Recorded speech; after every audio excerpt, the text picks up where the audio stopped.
It is Friday, and we're getting closer to this season opener kickoff in Cleveland against the Cleveland Browns. Here is the Steelers' first status report for 2018. We kind of suspected it as the week went on during practice here at the UPMC Rooney Sports Complex. Tight end Vance McDonald has been ruled out for Sunday's game against the Browns. And the good news, though, is that he is the only person on this list, and there was 3 tight ends currently on the Steelers' 53-man roster. So that means just for this game on Sunday, it'll be Xavier Grimble and Jesse James, who said throughout the week they've been in this position before with Vance McDonald dealing with some injuries last season. They're ready to go. But joining me now is Bob Labriola. And speaking of tight ends, Labs, we have to talk about the Steelers' offense, a new offensive coordinator. We know Randy Fichtner has had a chance during the preseason to call these games, but this one counts in the win and loss column. Yeah, it does. And I mean, I'm sure that there has to be a little extra excitement for Randy Fichtner. This is not, as Mike Tomlin would say, this is not his first rodeo in terms of an NFL regular season opener, but it is, his first game actually calling the plays. And I would imagine that there has to be a comfort level when you're doing it with a veteran, experienced Hall of Fame caliber quarterback like he has in Ben Roethlisberger, a guy who has been to Cleveland many, many years, who has an winningest quarterback. I was going to say the winningest quarterback in the history of Cleveland Browns Stadium, First Energy Stadium it's called now. And so, it's going to be interesting to see how Randy Fichtner handles this. But, I would think, because having talked to Mike Tomlin year after year after year about season opening games, he is very, very much a believer of the fact that early in the season, what you need to do as a team to be successful is not beat yourself. And so I'm not going to say that, it's going to be 3 yards in a cloud of dust in terms of the play calls, but I would think that the play calling would be very much within the realm of what the Steelers can do well. And you don't want to overtax some of your young people. Missi, you mentioned that Vance McDonald is out. There are 2 tight ends. There's a guy who is a kind of running back / whatever, Jalen Samuels, who may be pressed into some, if he gets a helmet, pressed into some tight end-like duties. And so you don't want to put him in a situation where he's making mental errors. And I just used him as an example. There are other guys as well. So, I'm hoping that, hoping for the best, obviously, for Randy Fichtner. And what I would predict from his first game is that it's not real flashy. Let me put it that way. All right, everyone asked this question to all the offensive guys this week. What will be the personality of the offense under Fichtner? Here's Randy himself answering that question. I think the personality, I don't know that you could say it's the same. Every year you're going to be different anyways. It's different bodies, different people, different situations, different maybe thoughts going into those situations, whether you're calling it, whether I'm calling it, or whether Ben's in no huddle and he's calling it. I mean, every year is a little different. Your people are different. How you use them is important. And that's something we try to focus on a lot, is to get the right people in the right spots to do the things they do best. And a special debut for Randy as well, Labs. He was born in Cleveland, raised a Cleveland Browns fan, said he was a Browns fan until 12 years ago. And his dad played for the Cleveland Browns in the 1960s. So a lot of history, and yes, it's what he's been wanting, to be an offensive coordinator at this level of football in the National Football League. And I'm old enough to remember his dad, Ross, wore number 20 at a time when the Browns regularly pounded the Steelers. So, Not among my fondest memories, Randy Fichtner's dad. And in case of you missed it, we did a great feature going down to Arkansas State, to the place where Mike Tomlin, Randy Fichtner, and defensive coordinator Keith Butler coached for just 1 year together, but a lot of history. And this is them now. We corralled them, made them sit down for about 5-10 minutes to talk about it this offseason, and even showed them some pictures of themselves from back in the late 90s, which they enjoyed. And I think Coach put it best and said that they look like their kids now. So, all right, a lot riding on the line for Randy this Sunday and next season. We're going to take a quick break. When I return, Mike Prisuta joins me live for Prisuta's Plays.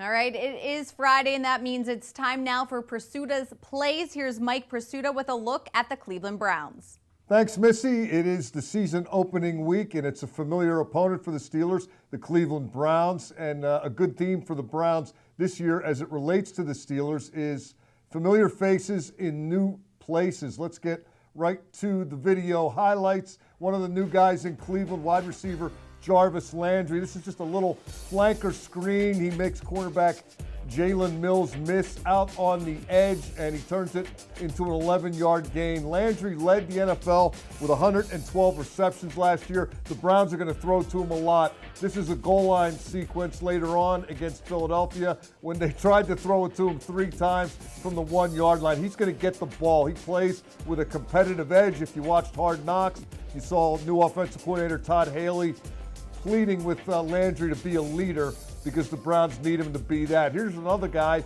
the Steelers have seen previously, but not in Cleveland. Running back Carlos Hyde, a big back who, as you just saw, can get to the edge and turn it up. He likes that stiff arm. He is a legit NFL back, and coupled with second-round pick Nick Chubb, he gives the Browns a tandem of running backs who should be hard to tackle. A guy the Browns drafted last year, tight end David Njoku. He's very athletic, as you can see right here against Philadelphia, diving for the goal line.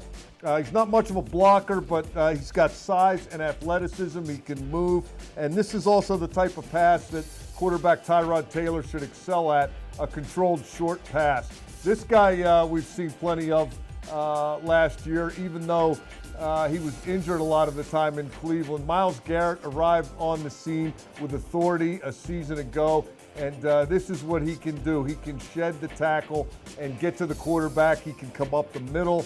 He can rush off the edge. Myles Garrett is going to be a handful. And in terms of linebacker play, Jamie Collins, a recognizable name. The Steelers have gone against him in New England and in Cleveland. He's actually not the best linebacker the Browns have. Christian Kirksey and Joe Schobert are a tremendous combination at linebacker, one of the best in the AFC. But Collins, coming off a knee injury that cost him 10 games a year ago, can still make plays. He can rush the passer, and he can make a nice hands catch if you throw him the ball. He's a guy that can make big plays for that Cleveland Browns defense. As for the Browns as a whole, this is what the Fox analyst Troy Aikman had to say during that broadcast of Philadelphia at Cleveland in Week 3. It's a far different roster than they had a year ago when they went winless, and I'm excited to watch them. I think they're on the verge of doing some really special things.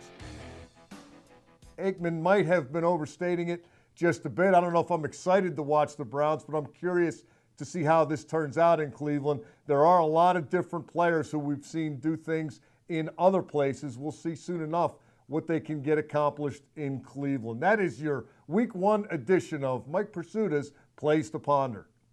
All right, thanks, Prisuta, for pondering for us week in and week out. Cleveland, though, this weekend, going to be rainy and windy, so we'll have to stay tuned for that. Time for a quick break. When we return, a new segment coming up on Steelers Live featuring our good friend, Craig Wolfley. Hello, everybody. I'm Tunch Ilkin with my 3 keys to the game, brought to you by your neighborhood Ford store.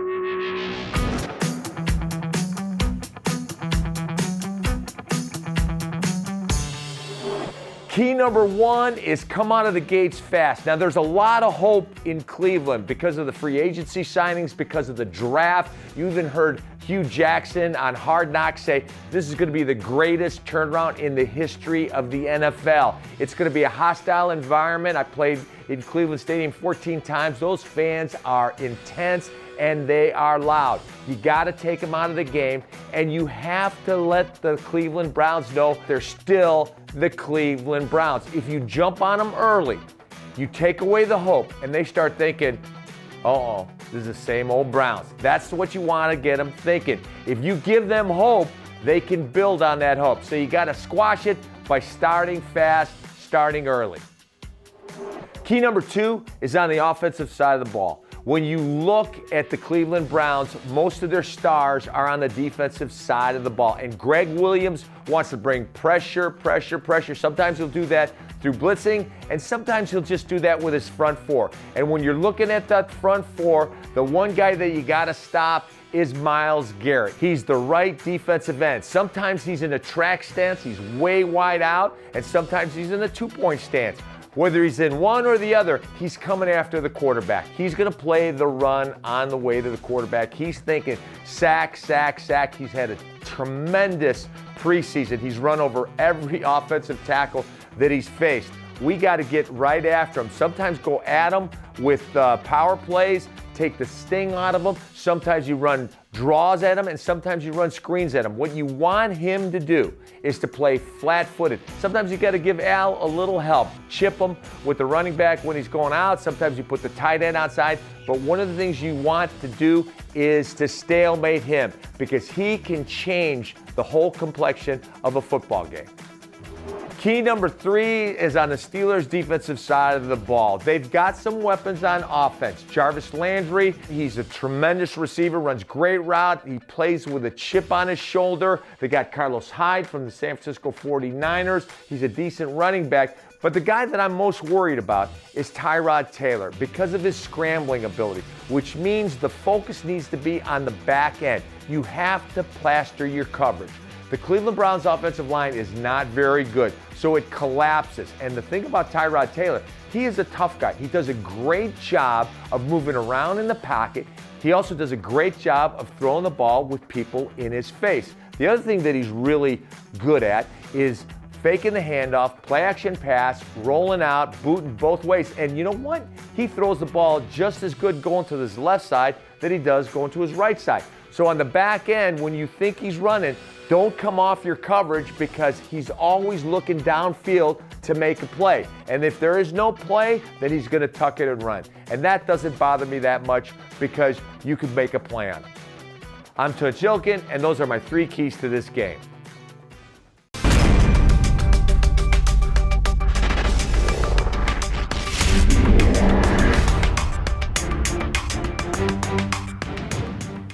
In the Trenches, that's the name of our new segment here on Steelers Live. Craig Wolfley is kicking it off for us for week 1. And for the special guest today, a Pro Bowl tackle. Take a look. Hi, everybody. I'm Craig Wolfley, and welcome to Life in the Trenches with me, Craig Wolfley. This week, we've got a great matchup. It's a matchup with Cleveland Browns, Pittsburgh Steelers. It's what I call the classic Jurassic Park meteor matchup, because we got 2 troglodytes going at it. Of course, they're not dinosaurs, but the idea was I invited the Steelers Pro Bowl tackle to join me, and he's going to join me right now. He obliged, and that, of course, would be Tunch Ilkin. Well, no, actually it was Al was the Pro Bowl tackle. Right. But he we couldn't went come. with history. We went with history. He couldn't make this, so we're doing this now. He's in practice, so I'm here. Exactly. Yeah. Now, we've got this matchup, Chaluch, between Villanueva at 6'9", 320, and then you got Myles Garrett at 6'4", 272. Right. You've got the big guy against a fast guy, a big guy against a powerful guy, a big guy that plays leverage. Right. So what we're going to do is demonstrate the 3 biggest rushes that we get from Myles Garrett. Now, the big thing about Myles Garrett, he'll be in that wide 9, so he's going to be out here. He's going to get into a track stance. He's going to put his four points down. He's going to touch. He wants to be heavy forward. He wants to tear off and come up the field. And what he wants to do is be able to get a bull rush on the offensive tackle. Now, when he comes up the field, he runs up the field. He's waiting for this tackle to turn. Yeah. So he wants to go about 3 steps. 1, 2, 3. This guy gets his shoulders parallel to the sidelines. Now he wants to turn and drive into the man. Yeah, Myles Garrett, the bull rush right into the chest. He gets into the chest of Vaitai, and you see that it's a mismatch. You put the forehead into the chin. Lead with the hands, dip low, under and up, and you've got great bull rush form. You climb the body. Right. So as I come in, I put my hands here. I try to bang him in the forehead, my forehead into his chin, and lift up and under. And in the 3rd preseason game against Philly, he put the left tackle Philly on his butt 3 times. 3 times. Yeah, and it was ugly. Big Al has got to be able to what? Bend his knees, punch, and be able to keep him, that being Myles Garrett, from getting on his chin. Okay? So here we go. We're in the stance. 1, 2, 3. Now I'm going to turn and come in. I'm going to drive in. I'm going to try to get my chin here, and I come under and up. What's Tunch got to do? As I come in, he's got to punch me. Right. So as I make this break, I lead with my hands. He traps, punches. Yeah. Oh, that hurt. Okay, Yeah. and then he locks out on me. Yeah. Yeah. Okay? So what's he got to do? Bend the knees, trap, and then punch. And I have to take a half a step backwards because I've got to give him room to fall. So he's coming in bull rush. I come down, pop Punch. here. Now he's going down automatically. So what I want to do is hit the back of him and then throw him down on the ground. No. That's the way you want to do it. That's exactly what you want to do. That's pass rush number one. That's his go-to rush. Number two, you want to go up the field. Ball is out. Recovered by the Browns. Push the pocket, get after the quarterback. So I'm going to be out here. Myles Garrett, sometimes he likes to do this from an up stance. So he's going to go up the field. As he starts to turn, he's going to turn. I want to take this hand, and I want to knock his arm down and then dip up and under. Okay? So when you dip up and under, what do you got to do, Toulouse? I'm going to, as you start coming down, I'm going to close that and I'm going to get your back shoulder and start working independence to get you. So what my job is, as he does that slap, I want to turn him and I want to now mirror him and then come back to here. Okay? So independent hands, using your hands independently of the one of the other. That's what you got to do. Now the third rush. And on third down, pressure, and they got him. There he is. First play, first sack. Myles Garrett. He'll take a step, and then on the second step, he's going to turn and break hard to the inside. And the more I turn my body, which most offensive tackles do, now I'm giving him a two-way go. I'm shortening the corner. I'm what we used to call opening the gate, and I'm giving him a two-way goal because I'm standing with my feet parallel. He can come inside if I don't use my hands well. Right. So now the big key is going to be here. As I take this step, I go 1, 2, I break hard, and I try to chop, and he punches that shoulder. I'm going to punch. But once again, we'll try right here. I'm coming out here. 1, he comes 2. inside. Boom. And I come right, and then pop, Exactly. pop. Those are the three rushes. Bull rush, up the field, outside arm chop. Cut hard to the inside, inside arm chop. And get it all done by punching the closest shoulder, the face, whatever you got to do. Yeah, punch anything. And that's what you're going to see this Sunday in the trenches. Oh. Hopefully no one was injured in the filming of In the Trenches this week. Thanks to Wolf and Tunch for helping us out with Myles Garrett. That is going to do it for this edition of Steelers Live. Thanks so much for joining us. Steelers and Browns, 1 o'clock kickoff on Sunday. We'll see you back here at the UPMC Rooney Sports Complex Monday at 4.